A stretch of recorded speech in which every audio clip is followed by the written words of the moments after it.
यहाँ पर आप लोगों के सामने स्क्रीन पर एक क्वेश्चन दिख रहा होगा।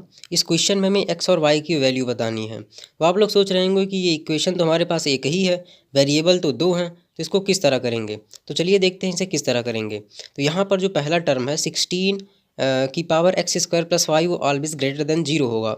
आप सोच ही सकते हैं इसको एक्स स्क्वायर प्लस वाई की आप कोई भी वैल्यू रख देंगे तो एक्सपोनेंट में होने के कारण हमेशा ग्रेटर देन जीरो आएगी, और दूसरा जो टर्म है वो भी हमेशा ग्रेटर देन जीरो आएगा।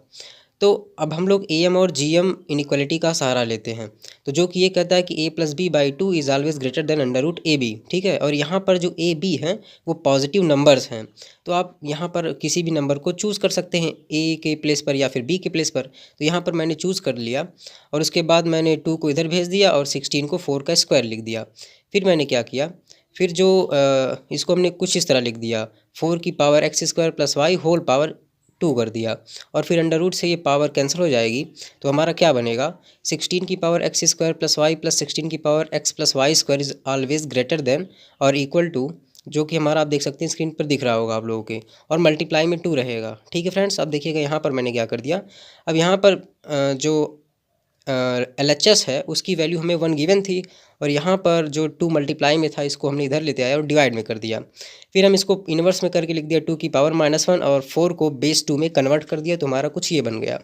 फिर हमने पावर को इक्वेट कर दिया, कुछ आप लोग देख सकते हैं कुछ इस प्रकार बन गया। फिर मैंने क्या किया, फिर मैंने 2 को इधर कर दिया, उधर मल्टीप्लाई में था तो इधर आके डिवाइड में हो गया। फिर मैंने क्या किया, 1/4 बोथ साइड 2 टाइम्स हमने ऐड कर दिया, तो यहाँ पर 1 प्लस 1/2 जीरो बन जाएगा। और फिर मैंने 1/4 को एक बार एक्स स्क्वायर वाले टर्म के साथ लिख दिया, एक बार वाई स्क्वायर वाले टर्म के साथ लिख दिया। फिर क्या किया मैंने, इसको x प्लस 1/2 का होल स्क्वायर में कन्वर्ट कर दिया और y के साथ भी इसको होल स्क्वायर में कन्वर्ट कर दिया।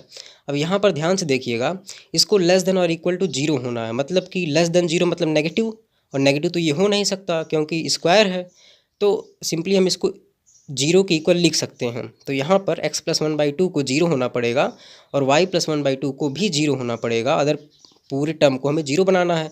लेस देन तो जीरो होगा नहीं, तो यहाँ पर आप लोग x और y की वैल्यू निकाल लेंगे तो -1/2 आएगी और दोनों सेम होंगी।